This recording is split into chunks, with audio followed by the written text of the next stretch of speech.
Hi, my name is Mandy Buchanan and I'm the owner of the Go Deeper Bible Studies blog. And in today's video, we're going to be having a look at the constellation of Sagittarius. In the past videos, we've had a look at how God has told his story in the heavens, and the heavens declare the glory of God. We've looked at how the wise men knew to follow that star. And then we've looked at the first three constellations of Virgo, Libra, and Scorpio. And in today's video, we are going to be having a look at Sagittarius. Sagittarius is the last constellation in what is known as the first heavenly book, which contains the first four constellations. And the four decans in Sagittarius are Sagittarius itself, Lyra, which is the harp, Ara, which is the altar or the funeral pyre, and Draco, which is the dragon. Looking at the decan of Sagittarius itself, we see that it is a half-man, half-horse type creature. And we've seen before that the half-man, half-horse creature represents Jesus and his dual nature. And this centaur creature is holding a bow and arrow, and the bow and arrow are ready to strike at Scorpio.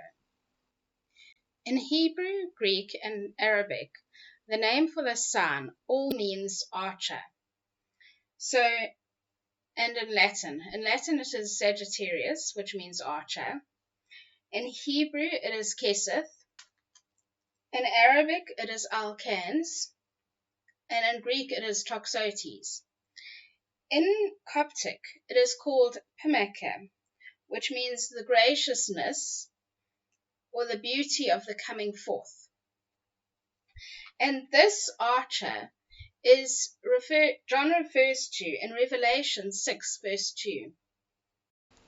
Revelation 6 verse 2 says, "And I saw, and behold, a white horse, and he that sat on him had a bow, and a crown was given unto him, and he went forth conquering and to conquer." In Hebrew, the brightest stars in this constellation are Nain, meaning the gracious one, Nehushta, meaning the going or sending forth, and Arabic names for the stars are Al-Nain, which means the gracious one, Al-Shola, which means the dart, Al-Warida, which means who comes forth, and Ruhben-ur-Remila, which means the riding of the bowman. An ancient Akkadian name for this sign is Nanki, which means the prince of the earth. In the zodiac at Dendera, it is known as Pame, which also means the graciousness or beauty of the appearing or the coming forth. And under his feet in the Dendera zodiac, there's a word, Knem, which means he conquers. Moving on to the second decan in the constellation of Sagittarius, we see Lyra, which is the harp, and it stands for praise for the great archer. And we see this in Psalms 21 verses 10 to 13. Psalms 21 verses 10 to 13 says, "Their fruit shalt thou destroy from the earth, and their seed from among the children of men. For they intended evil against thee. They imagined a mischievous device, which they are not able to perform. Therefore shalt thou make them turn their back, when thou shalt make ready thine arrows upon thy strings against the face of them." The brightest star in this decan is called Vega, which means he shall be exalted. And in the zodiac at Dendera, this constellation is a picture of a hawk or an eagle, called Fenka, which means the serpent ruled. Next we come to Ara, which is the altar or the funeral pyre. And it's pointing upside down with the flames pointing towards the bottom. In the zodiac at Dendera, there's a different picture, a man enthroned with a flail. And the meaning is the same.